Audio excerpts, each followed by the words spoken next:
¿Qué tal? ¿Cómo les va? Mi nombre es Agustín de la Rosa Charcas. El pasado comentario que hicimos con ustedes, algunos ingenieros arquitectos me preguntaron sobre el contenido completo de la propuesta, que si me señalaron que si la propuesta se centraba solamente en lo que analizamos de los costos unitarios. Yo les comentaba que no, que la propuesta era más completa o es más completa, pero que me parece que la sustancia del combate a la corrupción está en ese sentido. Yo les ofrecí ampliar porque a mí me interesa que este asunto de la corrupción en la obra pública no se tome a la ligera, es decir, que no quedemos nosotros alimentando la cultura de la sumisión en donde nosotros aceptamos de parte de las conductas de quien ejerce el poder, pues en donde están a todas luces atracando pues el dinero que es de todos nosotros, y que me parece que debemos mantener la capacidad de indignación de manera permanente, y que esa indignación empiece a generar causas de organización para que el movimiento de los indignados sea de manera permanente. Es la única forma de tener acotado pues a los gobiernos, sean del signo que sea. Nosotros no podemos aceptar una connivencia con la corrupción y con la impunidad. Eso no puede ser aceptable en un régimen que se precie de ser democrático y en una sociedad que esté viva, que esté actuando en su entorno sociopolítico, ¿no? Y económico.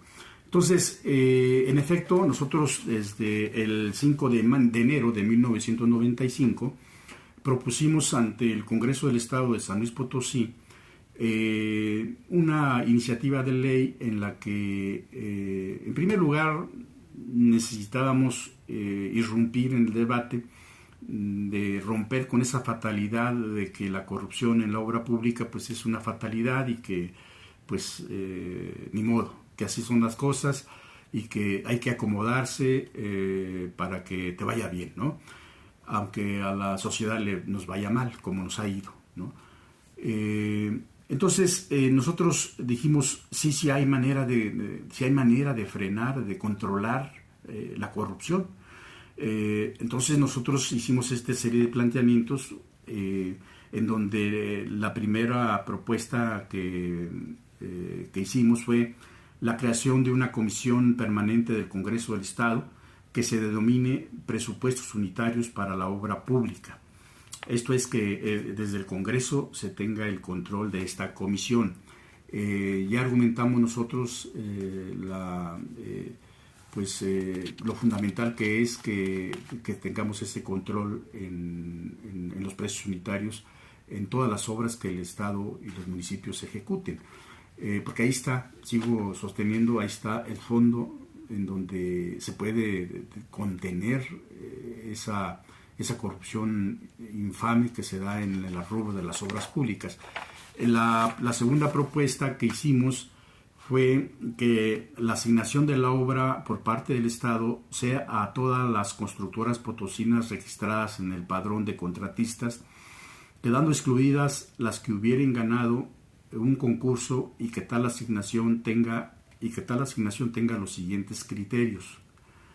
El criterio primero es que el costo, decíamos entonces, que el costo de las obras por asignación no exceda a 250,000 y que esta cantidad sea movida de acuerdo al índice inflacionario.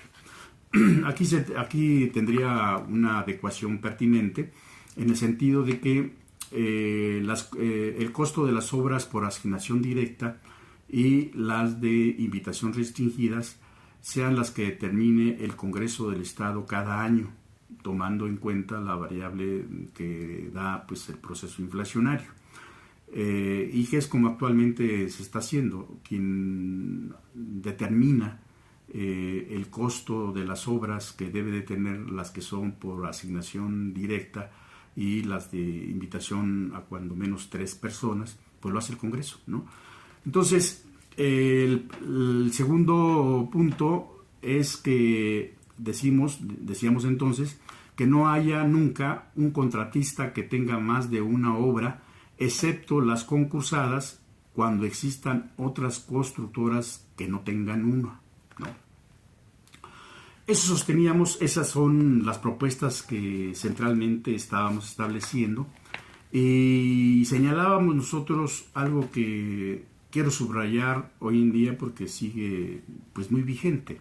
Decíamos entonces en el texto de nuestra ley, decíamos, cuando una parte de la sociedad, cualesquiera, acepta las cosas ilegales por conveniencia, es malo para esa sociedad. Pero cuando las cosas se aceptan por sumisión, se revela en verdad que esa sociedad está gravemente enferma. Señalábamos, no podemos ni debemos, autoridades o sociedad, seguir simulando y disimulando vivir un estado de derecho que se violenta una y otra vez por quienes debieran ser los más escrupulosos en cumplir y hacer cumplir nuestro marco jurídico que regula el comportamiento social de nuestro Estado, las autoridades. Esta propuesta que hicimos en el 95 nos parece que es de un profundo contenido humanista y de la más elemental congruencia social y democrática, ¿no? Porque solamente negando una realidad que ahí está, ¿no?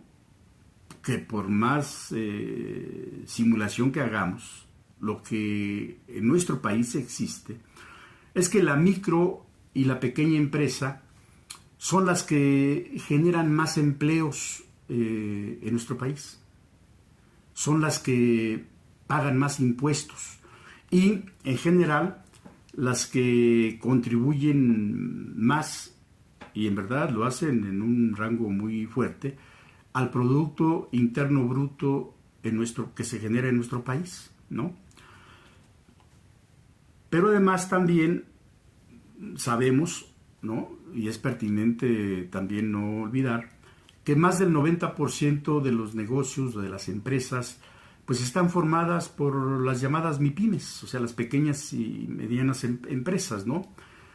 Entonces, esta es una realidad que no podemos negar, que el Estado no puede negar, ¿no? Que solamente ese criterio de la profunda corrupción que se da, que se practica, por desgracia, en nuestro país, tratan de ignorarlo, o pretenden ignorarlo, ¿no? Y en los hechos así lo hacen. Pero también a mí me gustaría que se entendiera que esa propuesta que se hizo entonces y que sigue vigente el día de hoy, es una propuesta que tiene pues un claro mandato constitucional, como lo es el derecho al trabajo, que consagra el artículo 123 de nuestra Carta Magna, ¿no? Que señala con toda precisión lo siguiente: toda persona tiene derecho al trabajo digno y socialmente útil. Al efecto, se promoverán la creación de empleos y la organización social para el trabajo conforme a la ley. Entonces, cuando uno empieza a ver todo este tipo de realidades y empieza a analizar el entorno, en lo particular, de un asunto de la mayor relevancia para el Estado mexicano, como es el rubro de la obra pública, pues empieza uno a fortalecer pues el espíritu de esa ley que nosotros, o ese debate que desde el 95 nosotros hemos puesto pues al debate pues precisamente de la sociedad y de las personas que se dedican a este oficio, a esta rama de la producción en nuestro país, como es la construcción, ¿no? Ahora, no es menor, es importante que no se nos olvide, no es menor el comportamiento corrupto del actual gobierno en San Luis Potosí en materia de obra pública. Este es el debate que a mí me interesa seguir dialogando con ustedes, con todos los que quieran debatir esto, porque si observamos que si nosotros aceptamos un dato que, pues, porque se esconde mucha información de parte de este gobierno, pero una declaración de este gobernador revelaba que el año pasado se invirtieron 5,000 millones de pesos en el rubro de la obra pública. Si aceptamos que este año se hayan invertido otros 5,000, estamos hablando que en los 2 años de gobierno de este mal gobierno, pues han invertido en el rubro solamente de la obra pública, pues 10,000 millones de pesos. Y si nosotros tomamos como base lo que demostramos en la plática pasada, en que las poquísimas obras que concursa están pidiendo el 35% del moche. Si aceptásemos que todas esas obras hubieran sido concursadas con el respectivo moche, estamos hablando que se hubieran embolsado este mal gobierno en los moches de 3,500 millones de pesos. 3,500 millones de pesos. Pero si eso es una cantidad estratosférica, me parece que la realidad es más grave, mucho más grave que esto que nos arroja este ejercicio que estamos haciendo. Porque la inmensa mayoría de las obras pues no han sido concursadas. Violando la ley, han sido asignadas directamente, ¿no? Entonces, lo que trasciende es que esas obras traen un sobrecosto de escándalo que rebasa 1, 2 o 3 o 4 o hasta 5 veces el valor del mercado. Esto es, estamos hablando de obras que presuntamente tienen un sobrecosto del 200, 300, 400 o al 500%. O sea, de escándalo todo esto. Por eso sostengo que este gobierno en particular, nada más analizando el rubro de la obra pública, pues está generando uno de los gobiernos más corruptos. Nada que ver sus antecesores. Se quedan pequeñitos, ¿no? Ante lo que estamos observando. Por eso decimos que no es menor que esto lo tomemos nosotros a la ligera, que nos conformemos con esto que está pasando en este entorno. Pero además también que esa misma línea de corrupción es lo que ha venido abarcando en la ambición de controlar todo el poder en el Estado, al estar cooptando a diferentes presidentes municipales o a diferentes municipios que fueron ganados por otras corrientes políticas, ¿no? 13 municipios que fueron ganados por otros partidos, el poder pues han sido cooptados por este gobierno. ¿Y cuál ha sido el mensaje de esa cooptación o el argumento que logró convencer a estos ilustres presidentes municipales que no dudaron en cambiarse al Partido Verde? Bueno, lo que trasciende y lo que se ha estado observando es que la promesa es que les va a permitir meterle mano al erario público, ¿no? Sin ninguna consecuencia de carácter legal. Esto es, pero además que también van a hacer obras que el Estado, que este gobierno va a ejecutar, pero a través de los municipios. Es decir, que los municipios van a asignar, porque también están asignando toda la obra, obras que son en los hechos realizadas por constructoras que el mismo gobierno del Estado les impone a cada municipio que han entrado en esa en ese acuerdo, en ese arreglo, ¿no? Entonces, ¿cuál es el argumento que acaba de convencer a esos débiles o a esos ediles que son proclives a la corrupción? Pues que él tiene el control absoluto de todas las instituciones del Estado y que eso les garantiza la impunidad sin ningún problema. Impunidad que hasta hoy este mal gobierno ha tenido, ¿no? Y tiene. Entonces, ese es el punto en donde nosotros tenemos que entender lo que está en juego.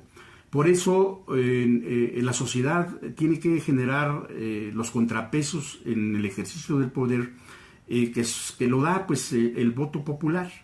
Tenemos que nosotros estar debatiendo estas cuestiones que son de extrema gravedad y de una superlativa importancia para que tengamos claro lo que está en juego en nuestro estado si pues seguimos pasmados y seguimos nosotros inactivos ante un entorno de profunda corrupción que se está generando y se está implantando en nuestro estado.